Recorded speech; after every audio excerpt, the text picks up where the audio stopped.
Narito na ang inyong hinihintay. yeah. Ang programang magpapakita ng di nakikita. Ang nakatago ay ilalabas niya. Programang maraming ilalantad na mga sorpresa. At ngayon, narito na po sila. Ang mga kwento niyang ating mapapakinggan. Si Mr. Yes Yes Yo, Attorney Ferdy Topacio.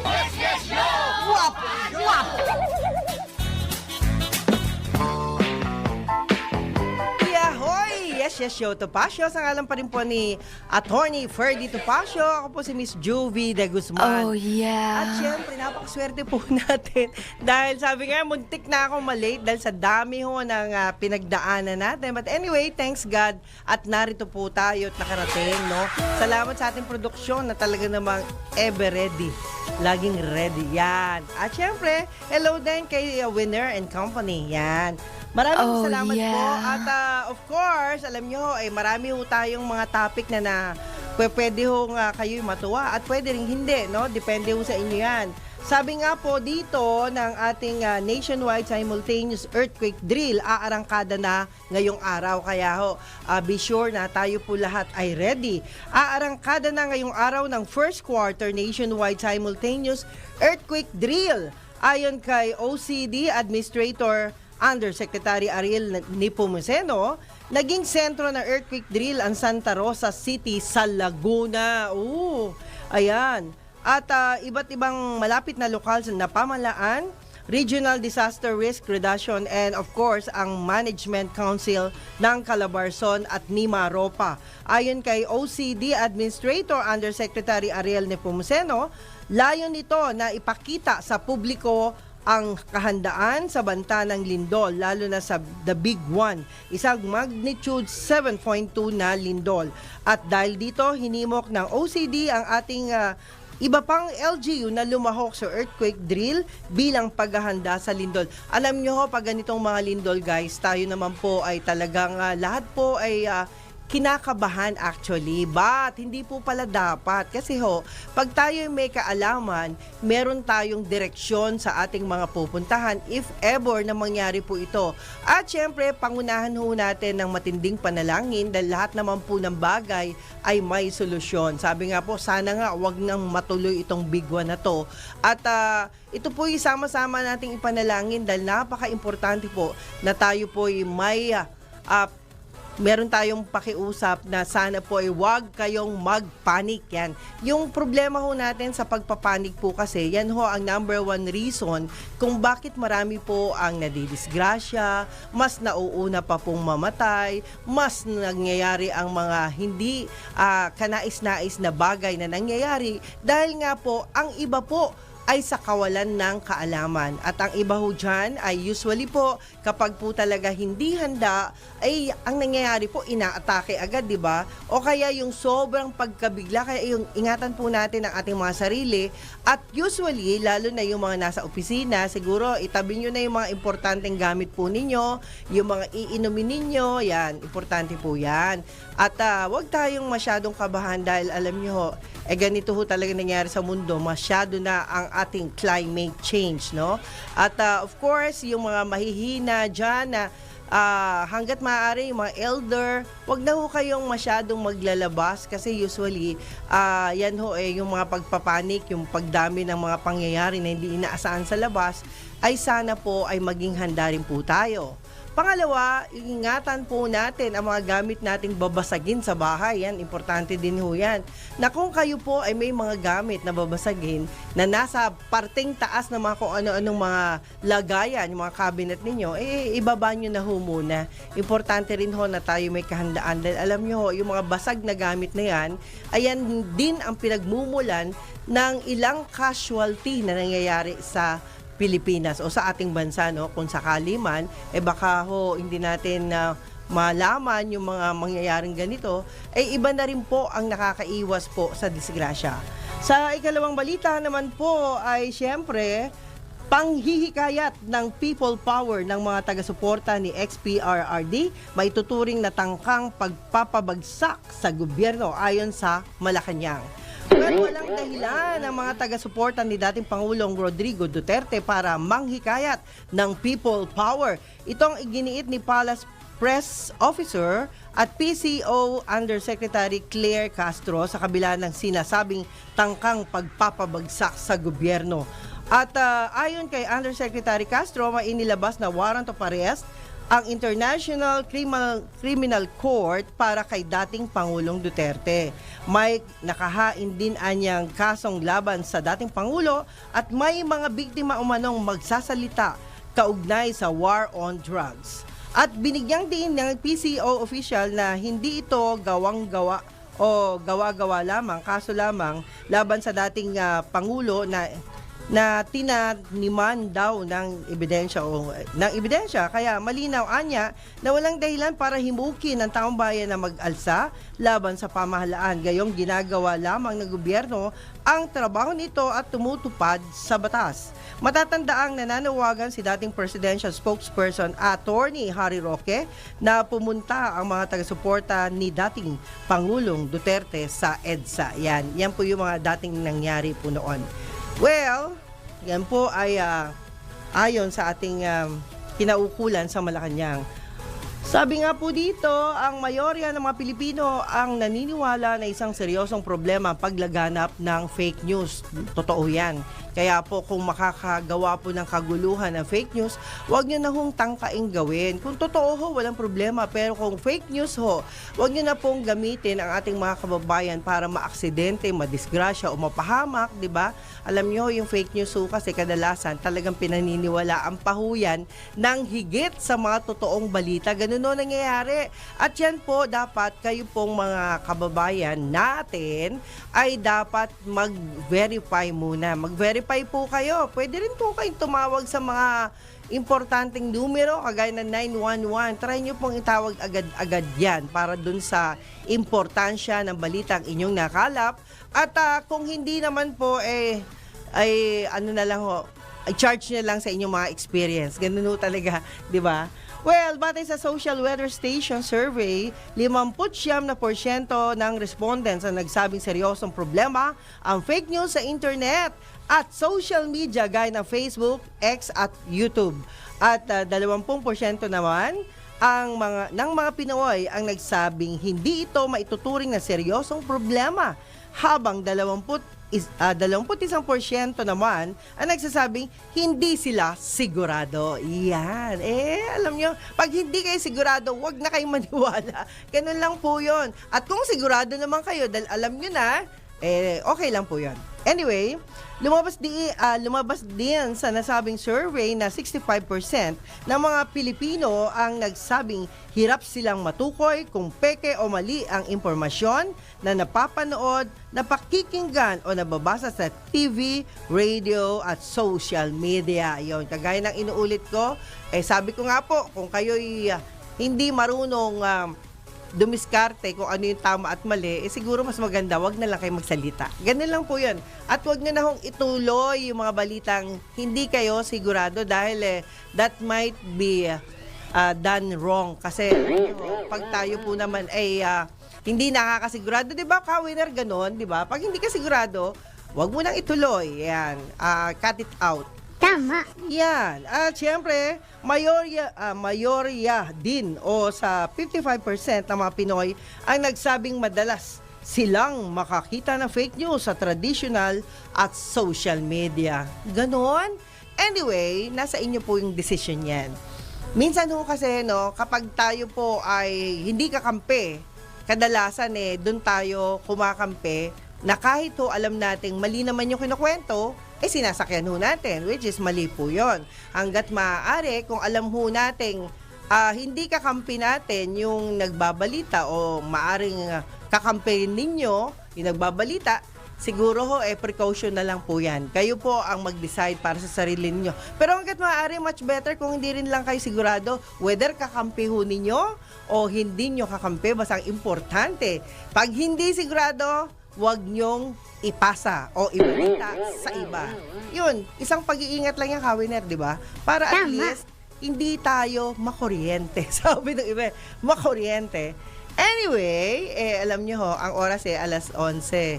11 at, ako hindi ko nasabi sa inyo na ngayon ay at 13 ng ng Marso 2025 at marami ho ang nagugulat, napakabilis daw ng panahon. Talaga hong gano'n, lalo na pag gusto ho ninyo yung ginagawa ninyo, gusto po ninyo yung mga taong nakakausap ninyo, talagang lahat mabilis, ganun po. O kaya naman, gusto ho ninyo yung trabaho ninyo, ganun lang po yun. Yung iba naman, gusto nila, sa bahay lang sila, pero mabilis pa rin ang panahon, di ho ba? Dahil kayo, lahat tayo ay gusto natin yung ginagawa natin. We might as well do our best hanggat maaari. Dahil alam nyo ho, lahat ng ginagawa natin, alam nyo naman, habang buhay lang tayo. Someday, magkakahiwa-hiwalay din tayo. Sana po, isipin na po natin ang best. Yung tamang magagawa natin na maaalala tayo at yung mga taong hindi naman tayo gusto, okay lang din po yun. Talagang ganun ang buhay. Hindi lahat ng tao ay masisiyahan sa'yo. Yan. Ganun lang po yun. Tanggapin natin yun dahil ang mga tao ay may mga kanya-kanyang kalidad, may kanya-kanyang iniisip, di ba? May kanya-kanyang mga pananaw sa buhay na dapat wag nating seryosohin, di ba?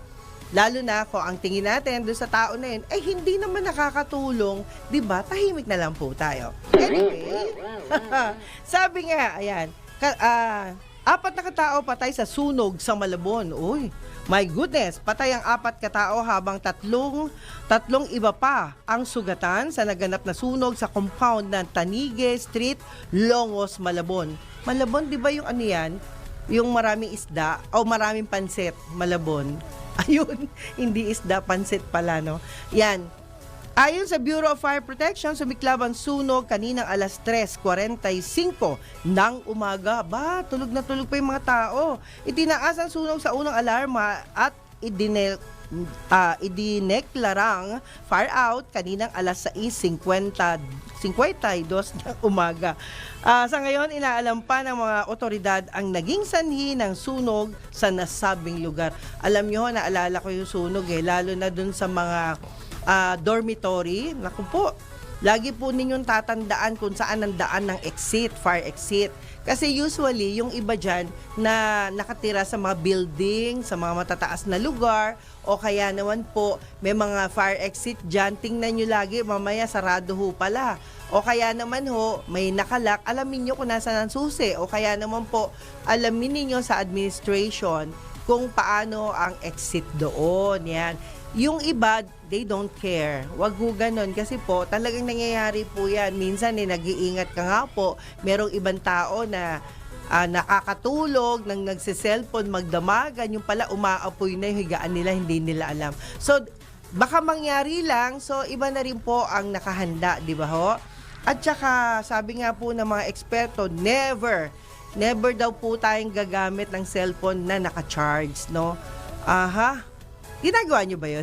Ewan ko lang si Winner. Ginagawa mo ba yun, Winner? Na natutulog ka o kaya naman naka-charge yung cellphone mo, ginagamit mo pa? Yan. O hindi naman. That's good. Kaya po, mag-ingat-ingat din po tayo dahil alam nyo naman, mahirap po ang magsisi sa huli. No? Wala namang pagsisisi sa una. Laging sa huli naman talaga. But anyway, pinapag-ingat lang po kayo ng hindi tayo maaksidente o madisgrasya, lalong-lalo na kapag maraming nakatira, di ho ba? Agawan sa daanan, agawan sa pagbaba, o hindi alam ang nangyayari. Yung iba para lang mauna, tumatalon sa bintana, hindi niya alam mataas pa yung pinanggalingan niya. Yan yung mga bagay na hindi ho tama. Kaya po, lahat ng bagay, hanggat maaari, araw-araw ay check natin, araw-araw pag-aralan natin sa papaanong paraan tayo ma-save. Naalala ko dati si Hias, di ba? Nakulong sa elevator yan. Pero at least hindi siya nagpanic, no? Mahirap kasi pag nagpanic ka, nasa loob ka ng elevator, nagpanic ka, nauna ka pang himatayin dun sa magbubukas sa'yo ng pinto. Kaya kailangan talaga presence of mind at makaiwas tayo sa future na magiging problema. Yan. Maganda rin na lahat tayo ay merong ginagawang update. Yan. Kaya yan sila Jen tsaka si Hana. Ayan yung mga taong mabilis. Oh, mabilis. Ano to? Ayan. Okay. Ano to? Monthly charge. Ayan, merong yung aking kinuhang ba yan? Pati ba naman monthly charge nagre-ring? Anyway, grabe to ebidensyang gagamitin sa ICC para sa kaso ni dating Pangulong Duterte maaaring magamit sa impeachment trial ni VP Sara. Posibleng magamit sa impeachment trial ni Vice President Sara Duterte ang mga ebidensyang gagamitin sa International Criminal Court kaugnay ng extrajudicial killings sa War on Drugs campaign ni dating Pangulong Rodrigo Duterte. Ayon kay House Assistant Majority Leader Jill Bungalon, bukas ang panel na sa paggamit ng bagong ebidensya na mula sa ICC. Binanggit ng mambabatas na bagamat naisampa na sa Senado ang articles of impeachment, maaari pa ring isaalang-alang ang mga bagong testimonial evidence o karagdagang saksi. Gayunpaman, binigyang diin ni Kong Bungalon na anumang bagong ebidensya ay dapat munang pag-aralan at pag-usapan ng mga pampubliko at pribadong prosecutor na humahawak sa kaso. Yan. Be sure na tama yung inyong ebidensya. Baka naman ho yan ma-fake news din ho kayo. Alam niyo naman, ang mga fake news ngayon kahit saan nakakalusot Minsan palakasan, di ba? Yung fake news, pag naipasok niya ng isang editor, kahit na alanganin siya, papasok niya. May mga ganun kasi. At minsan, sabi ng iba, ay laging ang usapin daw ay under the table. Pero sana po, hindi po tayo maging bahagi sa mga ganyang usapin. Dahil una-una, yung mga sabi ko nga, huwag niyo suportahan ng fake news. Lalo na kung kayo po ay nagbabasa ng mga balita, maniwala kayo doon sa sarili ninyong pinupuntahan. Huwag ho doon sa iba-ibang lugar na kung saan minsan ho talaga ay nadadamay ka sa pagkakaintindi mo na akala mo okay, yung pala hindi okay. Yan. Aha. Ayaw ng NPC ng ganyan. Di ba, kuya? Ayan. Sabi nga, pinalaga ng Malacanang ang pahayag ni Vice President Sara Duterte na state kidnapping ang ginawang pag-aresto ng Interpol kay dating Pangulong Rodrigo Duterte. Sa press briefing, sinabi ni Palace Press Officer Claire Castro na hindi maituturing na kidnapping ang pag-aresto sa dating Pangulo dahil kumpleto ng dokumento at may basbas ito ng warrant of arrest mula sa mga otoridad. Maari lang aniyang matawag na kidnapping ang insidente kung puwersahan o sapilitang binitbit ang dating Pangulo ng walang otoridad. At sabi pa rin, hindi rin anya pwedeng talikuran ang mga ganitong uri ng kautusan lalo na kung legal at galing sa korte. Kaya dapat lang nasundin ito ng pamahalaan o sinumang sinisilbihan ng warrant. So ganun po tayo daw. Yung gobyerno ngayon, ganun na po. Kaya ingat-ingat kayo kapag kayo po nakakatunog na tungkol dyan sa mga international problem, ikonsulta nyo na lang po agad-agad sa mga abogadong may pagkakaintindi o kaalaman sa nasabing usapin. But anyway, national prayer sa gitna ng kaguluhan sa politika, ipinananawagan ni Senator Cayetano. Manawagan na talaga. Umapila si Senador Alan Peter Cayetano sa publiko na ipanalangin ang bansa sa gitna ng tinawag niyang Major Crossroads. Yan, binigyan din ni Senador Cayetano ang kahalagahan ng paggabay ng Diyos sa mga usaping pampolitika, partikular na ang mga isyong may kinalaman kay dating Pangulong Rodrigo Duterte. Ayon sa Senador, hindi politika ang sentro ng kanyang panawagan kundi ang mas malalim na aspeto ng kasalukuyang sitwasyon ng bansa. At dito, hinimok din ni Cayetano ang publiko na ipanalangin ang kalusugan at kaligtasan ni dating Pangulong Duterte, gayon din sa kanyang pamilya sa kabila ng kinakaharap na hamon ng Pilipinas. Tiniyak ni Cayetano na patuloy siyang magtatrabaho sa Senado, lalo na sa pagmomonitor ng mahalagang usapin sa bansa. Yan! Naku, ang dami talagang issue at syempre mga kaibigan, dapat po ay maging bahagi tayo ng panalangin na yan. Alam nyo, mas maganda lahat tayo sabay-sabay manalangin. Huwag tayong titigil hanggang sa makamit natin ang hustisya kung ano man, kung sino man yung agrabyado ay sana ay mabigyan siya ng hustisya at kung sino naman yung mga umaakusa ay sana rin mabigyan sila ng hustisya dahil hindi naman siguro maghahabol ang iba kung wala silang pinananagutan ng mga bagay-bagay, no? Importante rin ho yan na totoo ang kanilang mga paghingi ng tulong. Okay? At syempre, nationwide simultaneous earthquake drill. Okay, tapos na to. So mga kaibigan, yan yung mga ilan lamang sa ating mga update ngayong araw na ito. At salamat kay Jen Patrolia. Salamat sa Jen. At hindi lang po yan mga kaibigan, no? Alam niyo ho, marami, batiin ho natin si Ruben Castor. Yan, si Mr. Lonely. Hindi naman ako naniniwalang lonely ka kuya. Direct, hindi ka naman lonely. Anyway, okay na, salamat. Okay, salamat po. At of course, mamaya po i-megas po tayo. No? Salamat po sa kanya at nakarating siya. Anyway, alam nyo, ito ang importante mga kaibigan. Lagi po tayo magpasalamat sa Panginoon dahil sa tweet-tweet na, hindi nyo ba napapansin, merong mga taong hindi na nagigising. At tayo'y nagigising pa, di ba? So, yung ganung bagay ay wag nating kalimutang ipagpasalamat. Lalong-lalo na, wag kayong kakain ng marami sa gabi ha. Ingatan nyo po yung sarili po ninyo. Pwede kayong kumain kung talagang gutom na gutom kayo, konti lang, yan. Marami kasi tayong nakikita na kahit inaantok na, kumakain pa, naku po, bawal na bawal yan. Sabi ng aking kaagapay, no, sa health and wellness. Okay, at hindi lang po yung pagbati na rin pinapaabot natin kay Tin Gonzales and advance happy birthday kay Boss Edgard Cabangon Chua. Salamat po, Boss Edgard. Happy birthday to you. Alam ko ay malapit na ang birthday mo. No, hindi ko lang matumbok nung araw yan. Basta alam ko.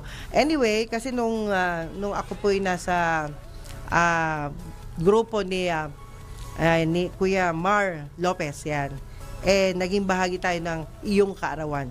Anyway, salamat po at of course, pagbati na rin pinapaabot ng lahat ng mga nagmamahal kay Boss Edgard. Yan. Kita mo na, grabe, no? Minsan nakakabata talaga kahit na nagbe-birthday ka, pero hindi nadadagdagan yung itsura. Yung edad nadadagdagan kasi alam niyo naman sabi nga po ang birthday is just a number, no? Number lang yan. Pero hindi tumatanda. Yan. Siguro merong alam niyo minsan pag masaya ka, hindi ka talaga tatanda O kaya naman merong nagmamahal sa iyo, yan. O kaya naman merong nag-aalaga sa iyo. Napakaswerte nating lahat dahil hindi tayo mabilis tumanda kapag ganun ang ating mga nararanasan. At sabi nga rin ni Ate Mila Salonga, ay Ate Mila, mabuhay po kayo lahat dyan. Neneng Endo, ayan, mabuhay po kayo, and of course, happy blessing dyan sa bago mong apartment na pinagawa. It's another accomplishment for you, no, Neneng? And sana po ay magpatuloy po ang blessing sa'yo dahil marami kang natutulungan at plano mo pa na tumulong pa rin sa iba. Yan, that's good enough na marami kang tinutulungan. At hindi lang po yung mga taong matulungin ay pinagpapala ng Panginoon. Kaya ingat-ingat sa kalusugan dahil importante yung mga naghahanap buhay, yung mga maraming blessing, huwag kayong magkasakit kasi kayo po ang inaasahan ng mas maraming grupo, mas maraming tao na nakadikit sa iyo. Okay? At syempre, time check muna tayo sa ngalan ni Attorney Ferdy Topacio. Ang oras po, alas 11:25 ng umaga. Yes, yes, yo! Topacio! Yes, yo! Topacio! Si Mr. Yes, Yes, Yo, Attorney Ferdy Topacio. Yes, yes, yo! Topacio! Yes, Yo Topacio. Sa ngalan pa rin ni Attorney Ferdy Topacio. Ako po si Miss Juvie de Guzman. Ako, grabe, no? Kita nyo naman, no? Talagang pagsuswertehin ka. Napakaswerte ko po ngayong araw na ito. Hindi lang po ngayon, kundi kanina pa, no? Sunod-sunod na mga buting tao ang ating pong nakikita at nakakausap. Kaya thankful ako sa lahat ng mga nakadaong palad ko today. Alam nyo, yung aking mukha, kahit saan ako magpunta, nakikilala hong mga long lost friend talaga, naglalabasan. At this time, bago natin ipakilala yung ating panauhin, pangdangal. Yan, talagang pangdangal. Mamaya may kwento ako dyan, nakakatuwa nga Anyway, gusto ko lang pong batiin si Dr. Mario Atienza, Chief Finance Officer po ng Maxi Emergency USA Incorporated. At syempre sa group of companies, siya po ang chairman, no? Nakakatuwa. At hindi lang po yan, na-meet din natin kanina ang mga importanteng tao. Si Carlos Atienza, kita nyo naman. Carlos, ako po yung kausap mo kanina sa phone yan. Ako po yun. Sila po ang grupo ng Responsible Maharlika Britain. Yan. Salamat. Ito po mga kapatid po natin to sa pananampalataya. At syempre, ayaan nyo, sooner bibit-biting ko rito ang isang economist, si Camario Miray Atienza. Yan. Mabuhay po kayo. And not only that, advance happy birthday kay kay dating Senator Gringo Nasan. Ayan, happy birthday po. Kita nyo naman, no? Tiger Tan ang bumati sa kanya. Si Tiger Tan na isang inventor. Pinapabati lang po. Ayan. At sana, bukod sa pagbati, makadaupang palad din namin kayo. Sayang wala si si Attorney Topacio. But then, okay, dito tayo dadako. Alam niyo po, meron akong promise sa taong ito. Nag-promise ako, yes, sige, guess kita. Ang problema, alam niyo po ba, iba talaga yung cellphone na mumurahin. Kasi pag mura, talagang hindi ka mamahalin. Pag mura daw. Sorry, no? Hindi. Yung cellphone kong luma po kasi, dun ko na i-save yung kanyang number. At of course, ganun ho talaga. At siya rin ho ang nag-save ng number niya sa cellphone ko. Nagkamali ho ako yung isang account ang napagamit ko sa kanya. But anyway, nako, hindi na natin pahabain pa. Napakaswerte ko ho. At narito siya. At last. Buti na lang si Mami. Nag-text sa akin. Ay, tuwan-tuwa ako kasi nga I lost her number. Nawala lahat. Pero hindi ka magtatampo kasi magandang opportunity na nagkita ulit tayo kasi tuloy na. Ayan, matutuloy daw tayo, pero tingnan natin, hindi pa rin tayo pwedeng umasa, pero ipiprepare yata yung show sa Philippine Arena. Ayan. Di ba? Ang gandang bagay niyan. Let's welcome. Alam mo, tawag ko sa kanya isang magaling na singer-performer at hindi lang po yan, no? Marami po siyang ginagawa. Siya na yung magmamalaki tungkol sa sarili niya. Miss Shaira. Ayan, Shaira, magandang umaga sa iyo. Ayan, hello po, magandang araw po sa inyong lahat. Ayan, bukas ba yung mic mo? Okay naman, kuya? Okay na? Ayan. At of course, Shaira, sa iyong edad na 22, wow, Yes, grabe, batang-bata. Ano yung mga pinaggagawa mo ngayon? Honestly po, 23 na po ako. 23 I just turned na. 23 po last March 3. Kaya parang birthday Hindi gift mo na ako po talaga in-invite ito eh. for Oo nga, me. nawala yung number Yes mo po. talaga. Sorry. But anyway, magaling si Mami. Opo. Talagang magandang manager to. Yes po, sobrang sige. supportive po. Ayan. But anyways, isa po akong performer, singer-songwriter po. Mhm. And recently po, I joined sa isang theater organization po and I'm starting to learn more about musicals Ayan. and doing Broadway music po. Wow. Alam mo, naalala mo hindi ko lang alam kung kilala mo si Lea Salonga. Kilala po. Kilala mo si Lea Yes Salonga? po. Nung ako po'y madalas pumunta sa JQ, no? Sa JQ, Sing Star with JQ. Sabi ko kay Lea, wala ka bang planong mag-abroad, whatever, nung mga time na yun, akalain mo, hindi ko alam na talagang natupad yung wish ko lang sa kanya yung dati, pero Oo. tinutuon niya, no? Talagang Opo. ginawa niya yung pagiging performer sa ibang bansa. Ikaw din, ganun din yata, di ba? Yes po. Naka-embark na po ako sa new journey ng buhay ko which Paalis is ka na ba? sa July 15 po. Uy, malapit Yes na. po. Sige, bago mo ako iwan, sana makapag-show tayo, no? Yes po. Okay. Opo. Sige, ano pa? So, nasa school po ako sa University of Santo Tomas. I'm currently a third-year college student po taking up AB Communication. Mhm. And at the same time po, isa po akong Thomasian artist ng Tiger Media Network po, yung official broadcasting arm ng UST. Opo. And ako po ang kanilang performer sa tuwing may mga events. And at the same time po, ako din po ang isang guild head po ng official music organization ng Faculty of Arts and Letters. Loaded. Parang ako, anything Very goes. much. Opo. Mana ka sa nanay mo. Sa nanay Very mo. much, very Ako much nanay-nanayan lang. Siya yung original, di ba? Opo. Anyway, alam mo, natutuwa ako kasi, alam mo, lahat daw na nangyayari sa akin today Yes, is kaloob ng Panginoon. Alauna pa lang ng madaling araw, may tumatawag sa akin. Sabi ko, parang feeling yun, hindi na ako natutulog.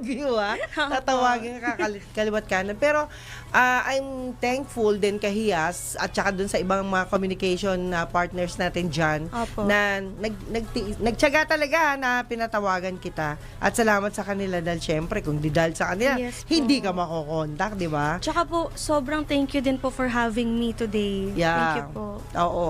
Pero syempre, sasampulan mo ako mamaya. Yes. Kahit acapella lang. Sure po, no Oo. problem. Kasi alam mo, marami tayong mga pangarap na hindi ko naman lahat nagawa, no? Opo. Kaya kita umaasa ako na yung pangarap ko ay matupad ko dahil sa'yo. Yan, thank you di ba? po. Isa kang singing sensation, international, no?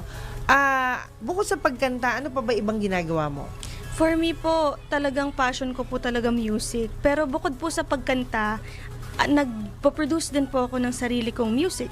Like, hindi po ako nag-i-instruments, pero I took up music technology po kasi before, noong 2019, sa UST Conservatory of Music po. So, beyond singing, I also Hindi ako dumaan dyan. create music po. Oo, hindi ako dumaan sa mga lesson kasi alam mo, minsan kasi no, nagagawa mo isang bagay pag gusto mo eh. Kahit wala kang lesson Tama na po. mga ano. Syempre, I lost my father when I was 9 years old. Ikaw ba? May father ka pa? Yes po, complete both mom and dad. Opo. Oh, pero mami mo lang ang lagi mong kasama. Where's your Opo. dad? Super busy. Opo. Okay. So, dahil tayo magbe-break time muna, Okay no? po. Meron tayong konting paalala lang. Pero, Shaira, alam Opo. mo, hoping na, alam mo, nalulungkot ako, pinaalam mo kagad na alis ka na nga pala. No? Opo. Pero pag umalis ka ba by July, so kailan ang balik mo naman?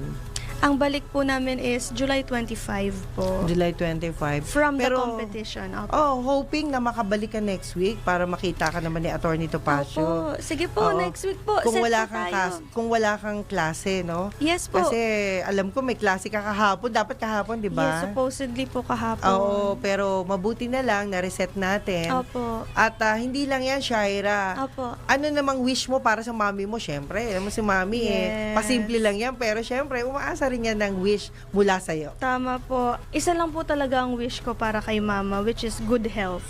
Good Kasi health. ever since before, she is the only person po, isa sa mga pillars of strength and inspiration ko po talaga para to make her more proud of me. At isa rin pong wish ko sa kanya is, maliban po sa good health, syempre, I want her to achieve her dreams and goals as well. Na as long as na-achieve ko po yung dreams ko para sa sarili ko, give her a chance to achieve her goal also po. Oo. Na may Pero mga Shaira, goals din siya. naalala ko, yung palang kakantay mo ay original song galing Yes sa po. sayo mismo. Yes po. Pati yung music niya sayo rin. Yes Baka po. pwede namang kumanta ka ng may tugtog, di ba? Pwede po. Oo. Sa Nabigay mo na ba instrumental. sa kanila? Wala pa po. Hindi pa. Anyway, ipakita mo na lang yan kay boss, yung ating boss winner na yan. Okay, sige po. Ayan, ipakita mo. Kasi alam ko pag original, wala magiging problema, Wala right? po. Wala pong Oo, copyright. ayan. At hindi naman yan makaka-copyright ng Yes po. YouTube. Kasi pag na-copyright yan, yari tayo. But anyway, hindi mo pa piniplay yan sa ibang mga Wala pa po. Wala pa. Opo. Okay, good. At hindi lang yan, saan ka naghuhugot ng iyong mga pangarap? Oh. Oh, God. Para, kasi titingnan ko lang kung ano pa yung kapareho sa akin. Opo, first talaga po nahugot ko is based on my personal experiences po as a daughter, as a friend. Aha. Yan, dyan po talaga ako humuhugot ng mga experiences. Ayun. Opo. Ilang kayo magkapatid? Only child po. Ayaw nga, no? Only Yes. child. Opo. Hindi kagaya ko may isang sister. Pero at least yung sister ko, hindi pareho ko Opo. Kasi hindi siya entertainer. Opo. Well, anyway, guys, tayo po yung magbe-break muna para ibalik si Sherian Kate Sumakot. Alam niyo ho, Shaira lang ang tawag sa kanya dahil yan po yung nickname yan, Yes right, po. no? At siya po isang singer, songwriter. Yan. Yes. Mamaya bibigyan kayo ng mga awitin. Bahala ho si Boss Vener na magbibigay sa inyo ng opportunity. Baka sakali na magustuhan po nila yung awitin mo. Okay? So, mga kaibigan, sa ngalan pa rin ni Attorney Ferdy Topacio, sa Yes Yes Show Topacio, ako pa rin si Juvie de Guzman. Ang oras po, alas 11:44 ng umaga. yes, yes, yo! Topacio! Si Mr. Yes, Yes, Yo, Attorney Ferdy Topacio. Yes, yes, yo! Topacio! Yahoy! Yes, yes, yo, Topacio. Sa ngalan pa rin ni Attorney Ferdy Topacio. Ako po si Juvie de Guzman. At ang oras po, alas 11:49 ng umaga. Yan. Napakaswerte natin kasi makakarinig ako ng kanta ni Shaira. Yan. A 23-year-old performer na nakadaupang palad natin kung saan, nawala ko naman yung number. But anyway, alam mo, lahat ng bagay na nangyayari, tama, no? Yes po. Ay, God willing, lahat ito. Hindi to basta nangyayari lang ng walang dahilan, di Tama ba? po, opo. Ayan. Okay, siguro mas maganda kung marinig ko ang awitin mo. May monitor tayo, no, kuya? Yes po. Ayan. Okay, ngayon po, ibibigay ko po ang awitin ng isang Ayan, okay ba? Sandali lang. Excited, grabe. Opo, sorry Anyway, alam nyo mga kaibigan, tayo naman po ay umaasa na marami pa tayong mapagbibigyang mang-aawit na kagaya po ni Shaira. Kung kayo po ay interesado, ay mag-text lang po kayo sa akin. O kaya naman po, dito po mismo sa aming programa sa Yes, Yes, Show, Topacio. At napaka-importante po na meron tayong meron tayong ugnayan sa pamamagitan ng awitin. Yan. At syempre, Shaira, gusto lang kitang matanong, no?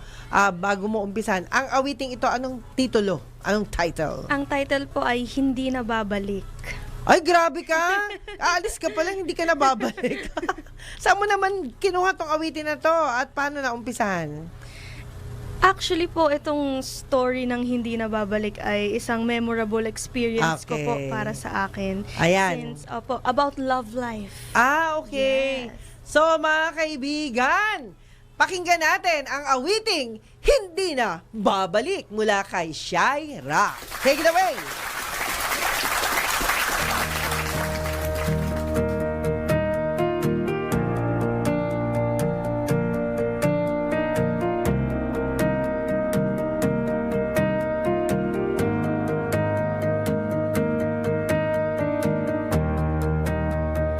Bago na ang lahat, pati naging sapat. Mga oras na nasayang, di naman naging tapat. Ang daming katanungang tumatakbo sa aking isip, kung paano bang nabura ang lahat sa isang ihip.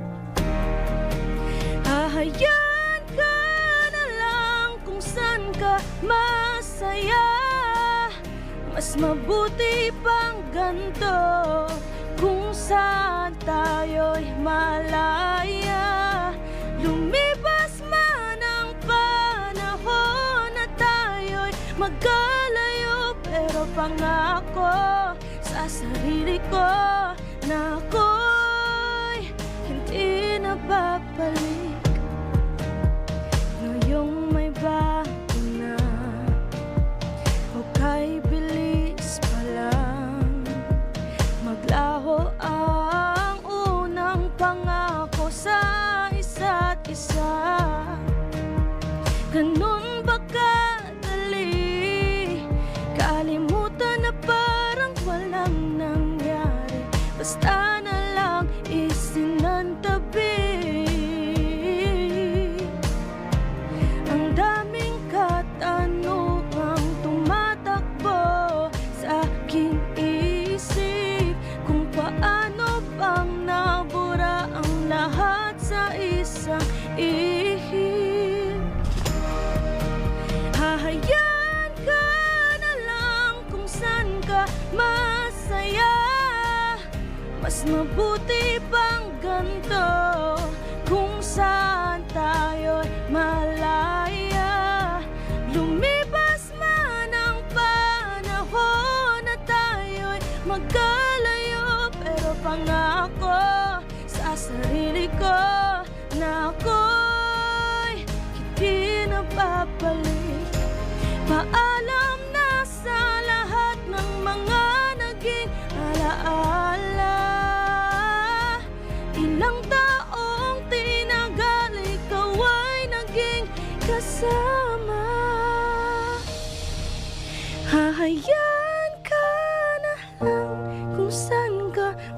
masaya.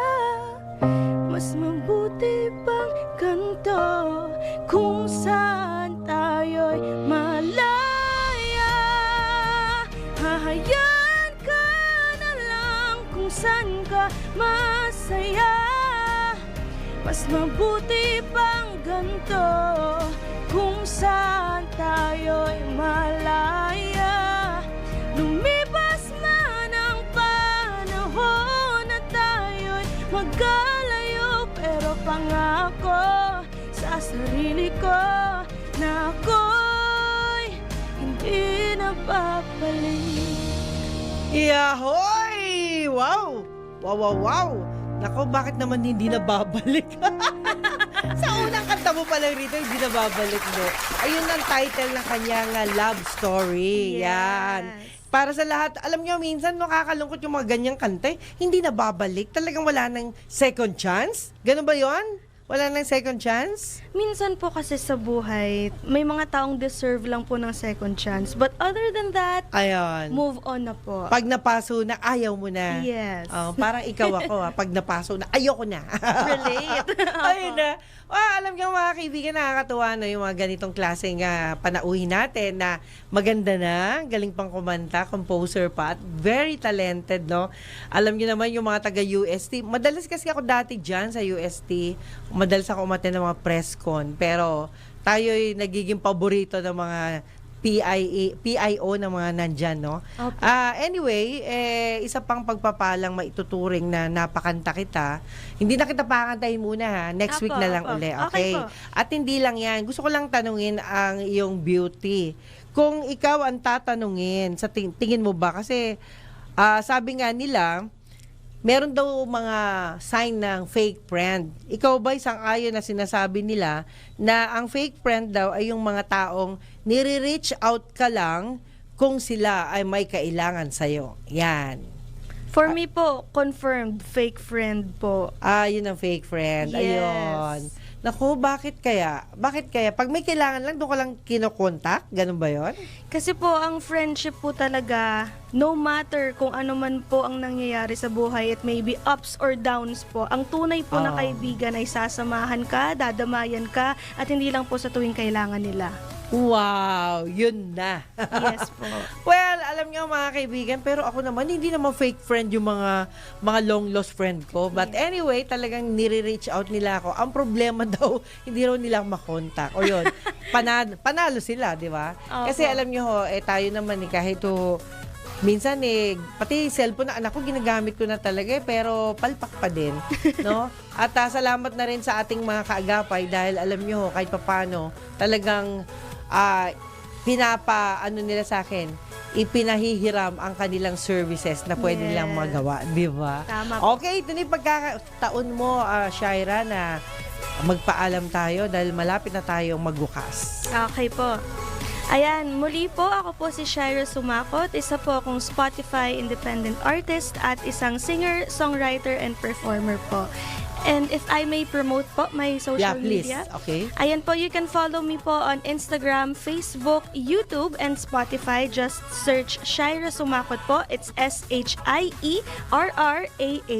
And also, I would like to promote po my upcoming major production sa theater play po ng University of Santo Tomas sa Organization ng Artistang Artlets on May 2, 7, and 10. Isa po ako sa mga may lead role at sana po ay sumuporta po kayo through Spotify, through streaming my music, streaming platforms po, at ang aking theater upcoming gig. Thank you po. Ayan, wow. At syempre, ang awitin niya ay handog ko sa lahat ng mga friends natin sa loob at labas ng bansa, lalong-lalo na sa Rosario Medical Center. Dahil yan bumubuhay ng mga natutulog na laman. O, di ba? Napakabait ng may-ari niyan, si Josie Salvador. At hindi lang yan, the Salvador family, mabuhay po kayo, Cecil, May, Mila, and others na talaga namang the Salvador family is number one to me. And not only that, kay Doc MJ, Ayan. Doc MJ, I miss you from US at syempre yung mga kaibigan natin sa loob at labas ng bansa. Pinagpala po na nakilala ko kayo. Kaya mabuhay po tayong lahat sa patuloy na paghahangad ng ikabubuti ng kapwa at syempre ng sarili natin. Muli po, sa ngalan po ni Attorney Ferdy Topacio, ako pa rin po ang inyong lingkod na magsasabi ng next program, Balitang Bayan with Jen Patrolya. Okay tayo. Talaga sinuwerte tayo. Jen Patrolya talaga. At hindi lang po yan, maraming salamat sa lahat ng mga well-blessed, lalong-lalo na sa kaibigan. Ang oras po mga kaibigan, sa ngalan ni Attorney Ferdy Topacio, Yes Yes Show Topacio, alas 11:59 ng umaga. Bye-bye! I love you all guys. Bye! Yes, yes, yo! Yes, yes, yo! Topacio! Si Mr. Yes Yes Yo, Attorney Ferdy Topacio. Yes, yes, yo! Topacio!